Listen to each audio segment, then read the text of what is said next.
أعوذ بالله من الشيطان الرجيم بسم الله الرحمن الرحيم إن الله خبير بما تعملون صدق الله المولانا العظيم وصدق رسوله النبي الحبيب الكريم ونحن على ذلك لمن الشاهدين والشاكرين والحمد لله رب العالمين مولاي صل وسلم دائما أبدا على حبيبك خير الخلق كلهم أما بعد মুআজ্জাজ হাজিরিন কোরআনুল কারীমের সূরা হুজুরাতের 18 নং আয়াতে কারিমা তেলাওয়াত করেছি। এই আয়াতের আলোকে এমন 5টি আমল যেটার মাধ্যমে যে আমলের মাধ্যমে আমাদের জীবন পরিবর্তন হবে সে বিষয়ে আলোকপাত করার চেষ্টা করব। রব্বে করিম আলোচনা শ্রবণ করে সে মোতাবেক আমল করার তৌফিক দান করুক, আমিন। মুআজ্জাজ হাজিরিন, রব্বুল ইজ্জত কোরআনুল কারীমের মধ্যে অন্য আয়াতের মধ্যে ইরশাদ করছেন লাইসা লিল ইনসান ইল্লা মা সাআ, মানুষ যা চাইবে সেটি তার জন্য হবে, সে যা প্রচেষ্টা করবে সেটার ফল সে ভোগ করবে। মানুষ চাইলে তার জীবনকে সুন্দর করতে পারে, পরিবর্তন করতে পারে। মানুষ যেভাবে চায় সেভাবে তার জীবন সাজবে। তো এই 5টি আমলের মধ্যে যে 5টি আমল করলে আমরা আমাদের জীবনকে, আমাদের হায়াত, রব্বুল ইজ্জত আমাদেরকে যে স্বল্প হায়াত দিয়েছেন 60 বছর, 70 বছর, 80 বছর, 50 বছর, এ জীবনটাকে সুখময়, আনন্দময়, সাফল্যময় জীবন যদি করতে আমরা চাই তাহলে আমাদেরকে 5টি আমলকে আমাদের জীবন সঙ্গী হিসেবে আমাদেরকে বেছে নিতে হবে।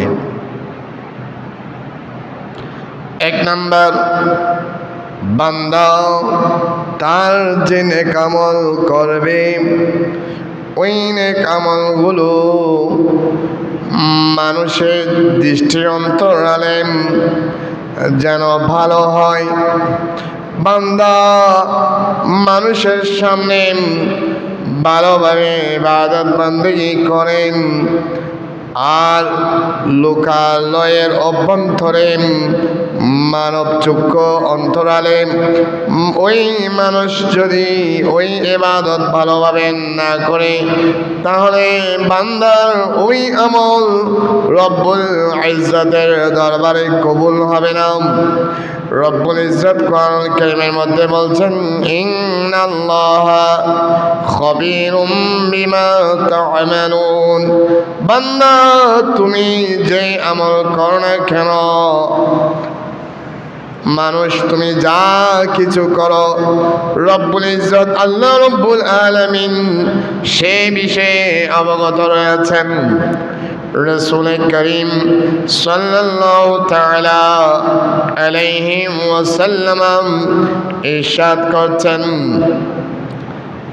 ইন্নাল্লাহা লা ইয়ানজুরু ইলা সুওয়ারিকুম ولا إلى أجسادكم ولكن ينظر إلى قلوبكم وأعمالكم رسول كريم হুজুর পূর্ণ সাল্লাল্লাহু তাআলা আলাইহি ওয়াসাল্লাম ইরশাদ করছেন, হে আমার উম্মত, তোমরা জেনে রাখো নিশ্চয় রব্বুল ইজ্জত বান্দা তুমি সুন্দর নাকি সুশ্রী না, তুমি নিগ্রো, এটার দিকে আল্লাহ রাব্বুল আলামিন তাকায় না।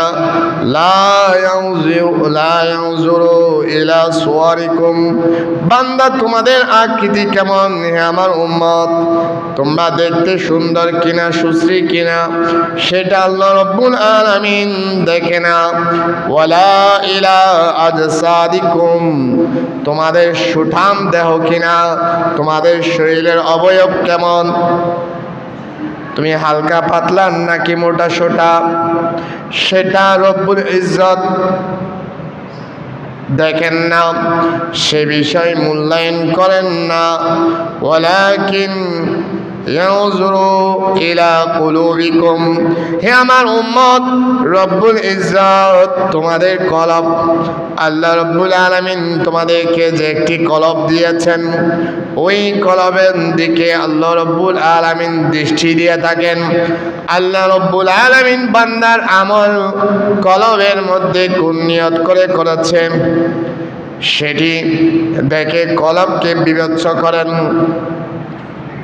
কলবের মধ্যে কি জল্পনা কল্পনা রয়েছে, বান্দা আল্লাহর ইবাদত বন্দেগী যা কিছু করে না কেন, সেই ইবাদত বন্দেগী করার সময় তার কলবের মধ্যে কি জল্পনা কল্পনা চলছে, এই ইবাদত কি আল্লাহ রাব্বুল ইজ্জতের সন্তুষ্টির জন্য করছে কিনা, সেটা রব্বুল ইজ্জত অবলোকন করেন। ওয়াইলা আমালিকুম ইলা কুলুবিকুম ওয়া আমালিকুম, বান্দা তোমার যে কাজ করেছ ওই কাজ করার সাথে কলবের সাথে সম্পর্ক কি ছিল, ওই কাজ করার সময় তুমি কি জন্য করেছ, কোন উদ্দেশ্যে করেছ, সেটা রব্বুল আলামিন বিবেচনা করেন। বান্দার ওই আমল যদি আল্লাহ রব্বুল আলামিনের সন্তুষ্টির জন্য হয়ে থাকে, তবে রব্বুল ইজ্জতের দরবারে ওই ইবাদত কবুল হবে। এই জন্য রাসূল বলছেন, বান্দা তোমার আমলকে, উম্মত তোমার আমলকে জনসম্মুখে যে আমল করবে, ওই আমল মানুষের অন্তরালে যেন সেই আমল করো, ওই জনসম্মুখেও ওই আমল করবে রব্বুল ইজ্জতকে খুশি করার জন্যে, এবং অন্তরালেও সে আমল করবেন। আমরা অনেক সময় জনসম্মুখে থাকলে নামাজ তাদিল আরকান সহকারে পড়ি, যথাযথ নিয়মে পড়ি, আর যখন একাকী থাকি তাড়াহুড়া করে নামাজ আদায় করি। এই জন্য রাসূল করিম সাল্লাল্লাহু তাআলা আলাইহি ওয়াসাল্লাম ইরশাদ করছেন, অনেক সময় দেখা যায় যখন আমরা জনসম্মুখে ইবাদত বন্দেগী করি তখন আল্লাহর কাছে কান্নাকাটি করে আমরা প্রার্থনা করি, কিন্তু যখন নির্জনে থাকি তখন আল্লাহর ভয় অন্তরের মধ্যে জাগ্রত হয় না, আমাদের চোখের পানি আসে না। রাসূল বলেন, কাল কিয়ামতের ময়দানে রব্বুল ইজ্জত 7 শ্রেণীর মানুষকে আল্লাহর আরশের নিচে ছায়া দিবেন। ওই 7 শ্রেণীর মানুষের মধ্যে এমন এক শ্রেণীর মানুষ রয়েছে যারা যেই বান্দা রজুলুন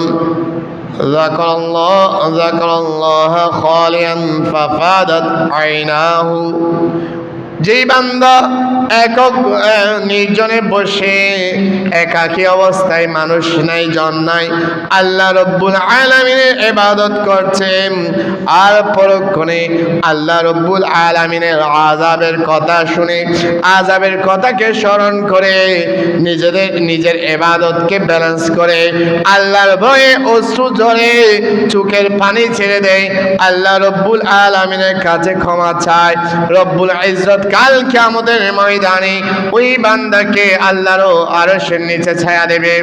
এই জন্য আমরা আমাদের নামাজ, আমরা যেভাবে নামাজ আদায় করি, আমরা আমাদের নামাজগুলো বাহ্যিকভাবে মসজিদের মধ্যে আসলে যেভাবে নামাজ আদায় করব, আস্তে আস্তে দৃঢ়তার সহিত ধীরস্থিরভাবে আদায় করব, তাদের আরকান সহকারে। অনুরূপভাবে আমরা যখন একাকী থাকবো, একাকী অবস্থায় আমাদের নামাজগুলো ধীরস্থির করে পড়তে হবে।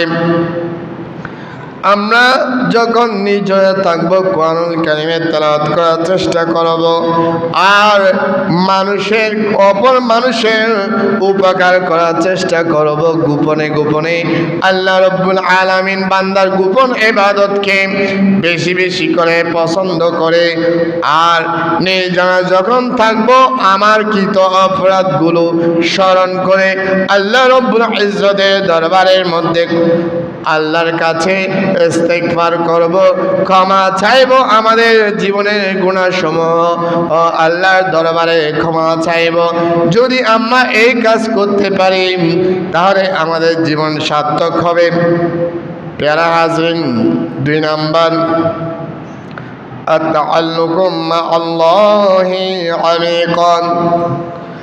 বান্দা আল্লাহর সাথে, সৃষ্টি স্রষ্টার সাথে, আশরাফুল মখলুকাত করেছেন রব্বুল ইজ্জত আমাদেরকে। আমরা আল্লাহ রব্বুল আলামিনের সাথে সম্পর্ক স্থাপন করতে হবে। বান্দা যদি আল্লাহর সাথে সম্পর্ক স্থাপন করতে পারে, তবে ওই বান্দার জীবনটা পরিবর্তন হয়ে যাবে। রব্বুল ইজ্জত সূরা বাকারার মধ্যে বলছেন, ফাযকুরুনি আযকুরকুম। হে আমার বান্দারা, তোমরা আমি রব্বুল ইজ্জতকে স্মরণ করো, তাহলে আমি তোমাদেরকে স্মরণ করব। অন্য জায়গার মধ্যে রয়েছে, বান্দা আল্লাহকে যে অবস্থায় যেভাবে স্মরণ করবে, আল্লাহ রব্বুল আলামিন কাছে আরো বেশি উত্তমভাবে বান্দাকে স্মরণ করবেন। প্যারা হাজির, এই জন্য রাসূল করিম সাল্লাল্লাহু তাআলা আলাইহি ওয়াসাল্লাম হাদিস শরীফের মধ্যে ইরশাদ করছেন, ইহফাজিল্লাহ ইয়াহফাজুকা। বান্দা, আল্লাহ রব্বুল আলামিন তোমাকে যা বিধিবিধান দিয়েছেন, আল্লাহর দেওয়া বিধিবিধানগুলো যথাযথভাবে বাস্তবায়ন করো। তোমার আল্লাহর বিধিবিধান, আল্লাহর হুকুম হাকামগুলো বাস্তবায়ন করার ক্ষেত্রে তুমি যত্নবান হও, সেগুলোকে যথাযথভাবে আদায় করো, তবে আল্লাহ রব্বুল আলামিন তোমার ব্যাপারে যত্নবান হবেন।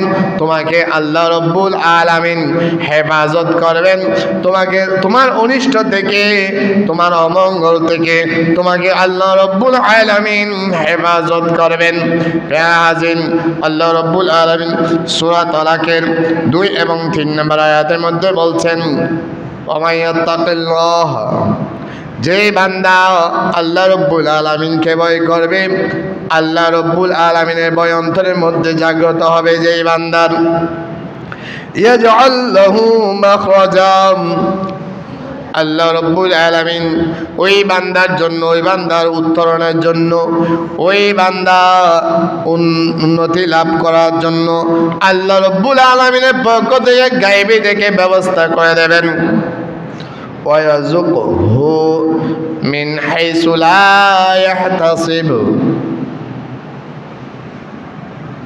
বান্দাকে আল্লাহ রব্বুল আলামিন এমনভাবে রিজিক দান করবেন, ওই বান্দা বলতে পারবে না তার রিজিক কোত্থেকে আসছে।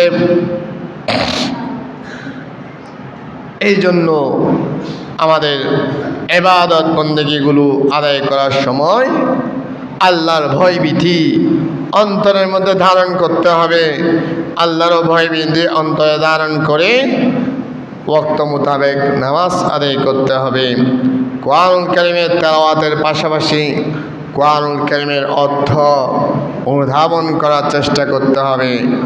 আর সকাল সন্ধ্যা যেই মসনুন জিকিরগুলো রয়েছে, দোয়া দিয়াগুলো রয়েছে, সেগুলো তেলাওয়াত করার চেষ্টা করতে হবে। পাশাপাশি আল ইহতিরাজ আনিল হারাম, হারাম পন্থা যেগুলো রয়েছে ওই হারাম পন্থা থেকে আমাদের নিজেদের নফসকে বাঁচিয়ে রাখতে হবে।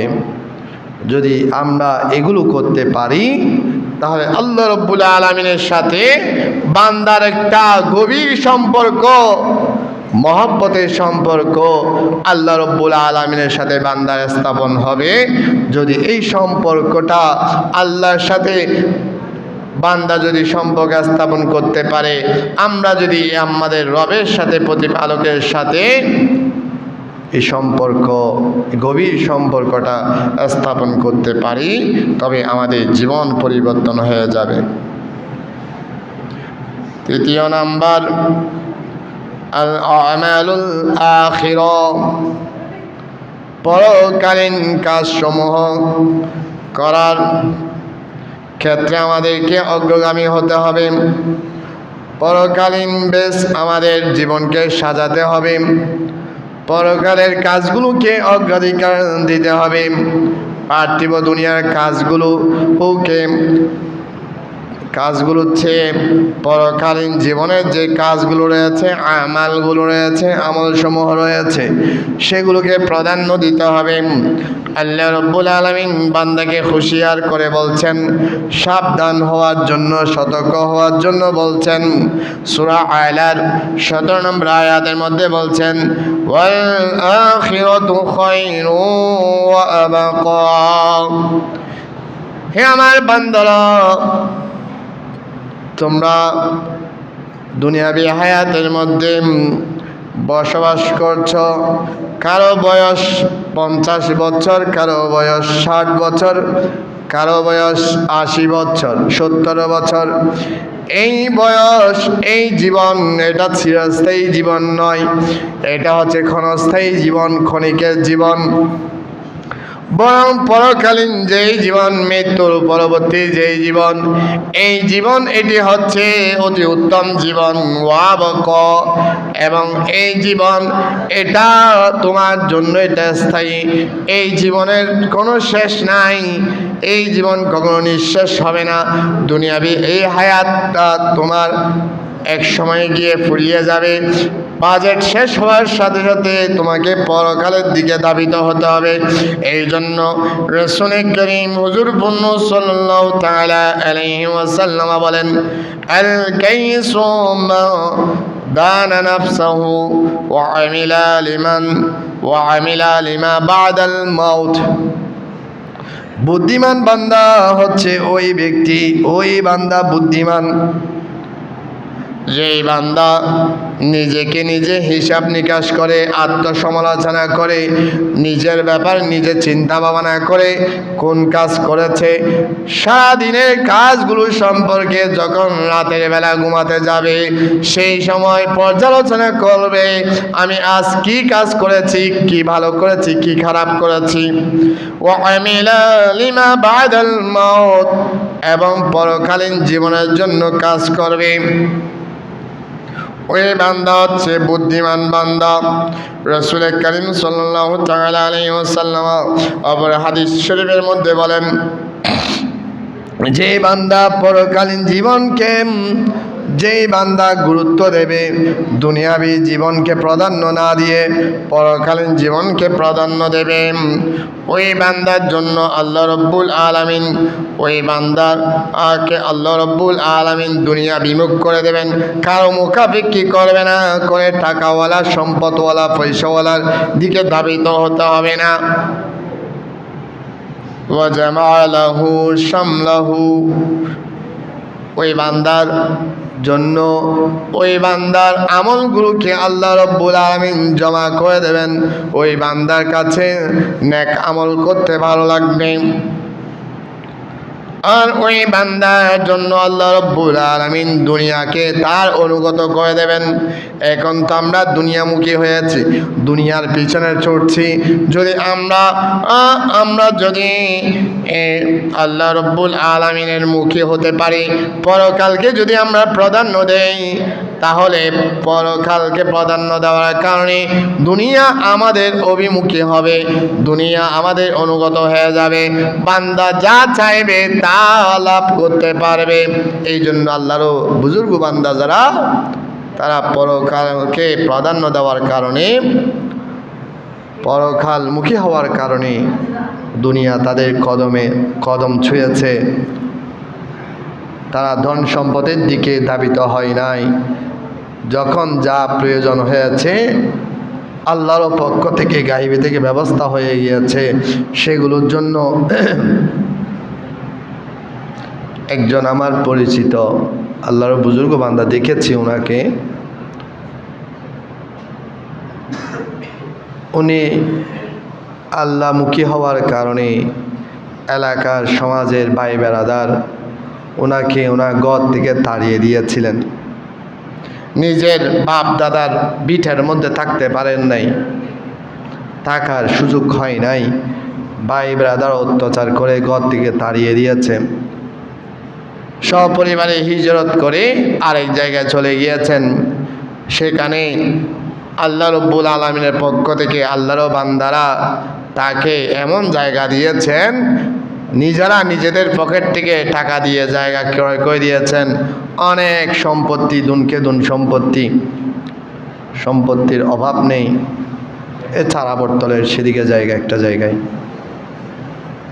ফেরা হাজির, এই জন্য আমরা আমাদের আমলগুলোকে বিশেষত পিতামাতার সেবা, খেদমাতুল ওয়ালিদাইন, মা বাবার সেবা যত্ন, হকুন নাস, মানুষের হকগুলো যথাযথভাবে আদায় করা, সদা সত্য কথা বলা এবং আমানত দায়িত্ব রক্ষা করার, এই পরকালীন আমলগুলোকে আমরা প্রাধান্য দেব।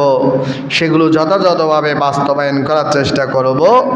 যদি করতে পারি এই 3 নাম্বার কাজ, অর্থাৎ পরকালীন কাজকে যদি প্রাধান্য দিতে পারি, তাহলে আমাদের জীবনটা সুন্দর হবে।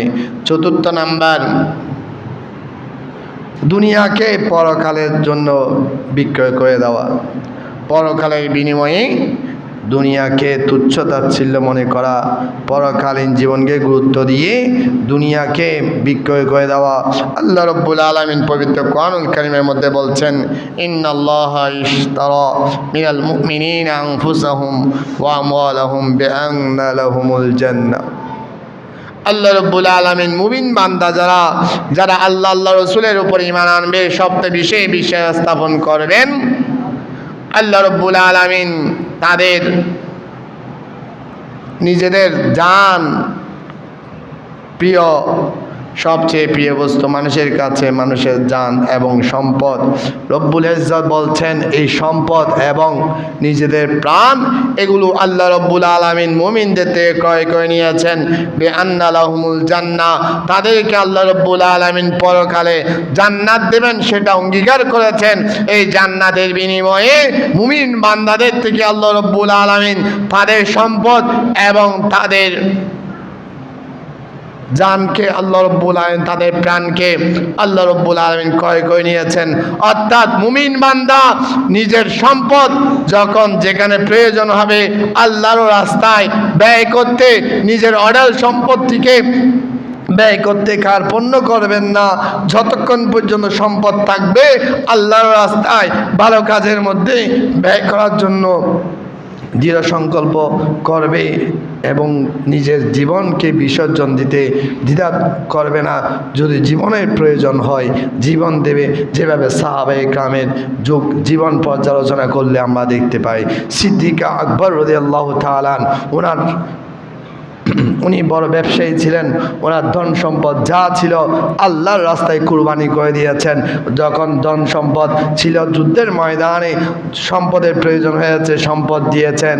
আর যখন সম্পদ ছিল না, তাবুকের যুদ্ধের সময় যখন রব্বুল ইজ্জতের নির্দেশে রাসূল করিম সাল্লাল্লাহু তাআলা আলাইহি ওয়াসাল্লাম তাবুকের যুদ্ধের জন্য সাহাবায়ে কেরামকে প্রস্তুতি নিতে বলেছেন। আপন আপন ঘর থেকে যা কিছু রয়েছে সেগুলো আল্লাহর রাসূলের দরবারে পেশ করতে বলেছেন। সিদ্দিক আকবর রাদিয়াল্লাহু তাআলা আনহু তার সম্পদ যা ছিল সেগুলো তা আগে ভাগে দিয়ে দিয়েছে। চিন্তা করতে লাগলেন এখন কি দিবেন। তিনি ঘরের মধ্যে গিয়ে ঘরের মধ্যে যা প্রয়োজনীয় কাপড় চোপড় ছিল তা তো এনেছেন, এবং ঘরের মধ্যে চুলা ছাই যা ছিল ছাই পর্যন্ত নিয়ে এসেছেন। আল্লাহ রসুল জিজ্ঞাসা করলেন, সিদ্দিক আকবর তুমি কি নিয়ে এসেছ? বললেন, ইয়া রাসূলুল্লাহ, এই ফুলটিটা ওনাকে দেখালেন, দেখানোর পরে খুললেন, খোলার পরে দেখলেন সেখানের মধ্যে কিছু ন্যাকড়া রয়েছে, কিছু ছাই রয়েছে। বললেন, ন্যাকড়াগুলো কী জন্য এনেছ? ইয়া রাসূলুল্লাহ, আমার কাছে ঘরের মধ্যে তার কিছু নেই, আমি এই ন্যাকড়াগুলো এনেছি মানুষ যখন আঘাতপ্রাপ্ত হবে, মুজাহিদ বাহিনী যখন আঘাতপ্রাপ্ত হবে, তাদের ওই আঘাতপ্রাপ্ত জায়গার মধ্যে ওই ছাইগুলো দিলে রক্ত বন্ধ হবে, এবং এই ন্যাকড়াগুলো দিয়ে তাদের ওই আঘাতপ্রাপ্ত জায়গার মধ্যে ব্যান্ডেজ করার জন্য ইয়া রাসূলুল্লাহ আমি নিয়ে এসেছি। তখন জিজ্ঞাসা করলেন, ঘরের মধ্যে কী রেখে এসেছ? সিদ্দিক আকবর বললেন, আল্লাহ এবং আল্লাহ রসুলকে আমি ঘরের মধ্যে রেখে এসেছি। আল্লাহ রসুলকে জিম্মাদারি দিয়েছি আমার পরিবার প্রয়োজনকে দেখার জন্য। এই জন্য যারা মুমিন বান্দা তাদের যখন যা প্রয়োজন হবে আল্লাহর রাস্তায় দ্বিধাবোধ করবে না। রসুল বলছেন, এই জন্য বান্দা যখন মুমিন বান্দার জীবন কেমন? রসুল বলেন, আদ-দুনিয়া সিজনুল মুমিনি ও জান্নাতুল কাফির। মুমিন বান্দা এই দুনিয়ার মধ্যে বসবাস করবেন যেমন একজন বন্দী কারাগারের মধ্যে অবস্থান করে সেভাবে জীবন যাপন করবে। এই দুনিয়ার জীবনকে বেশি আত্মবিনোদনের মধ্যে নিজেকে মগ্ন রাখবে না, বরং এই দুনিয়ার মধ্যে এমনভাবে জীবন যাপন করবে যেমনিভাবে একজন বন্দিশালার মধ্যে একজন ব্যক্তি বন্দি অবস্থায় জীবন যাপন করেন। ৫ম নম্বরে, আমরা কখনো আমাদের দুনিয়ার জন্য, দুনিয়ার সামান্য লাভের জন্য, ক্ষমতার লোভে আমাদের পরকালকে আমরা বিক্রয় করে দেব না। রব্বুল ইজ্জত বলেন, ওয়ালা তাশতারু বিআয়াতিল্লাহি সামানান কলিলা, তোমরা সামান্য মূল্যের বিনিময়ে আল্লাহর নিদর্শনকে, তোমাদের পরকালকে তোমরা বিক্রয় করে দিও না।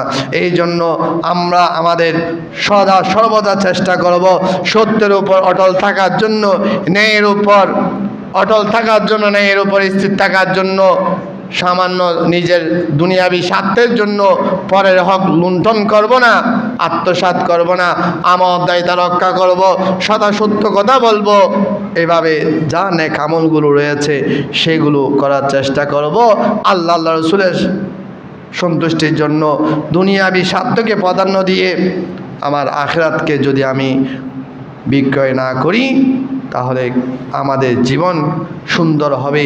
আমরা ইহকালীন পরকালীন জীবনের মধ্যে সফলভাবে চলাতে আমরা সক্ষম হব। আল্লাহ রব্বুল আলামিন আমাদেরকে এই 5টি বিষয় ধারণ করে নিজেদের জীবনকে পরিবর্তন করার তৌফিক দান করুক। আমিন। ওয়া আখিরু দাওয়ানা আলহামদুলিল্লাহি রাব্বিল আলামিন।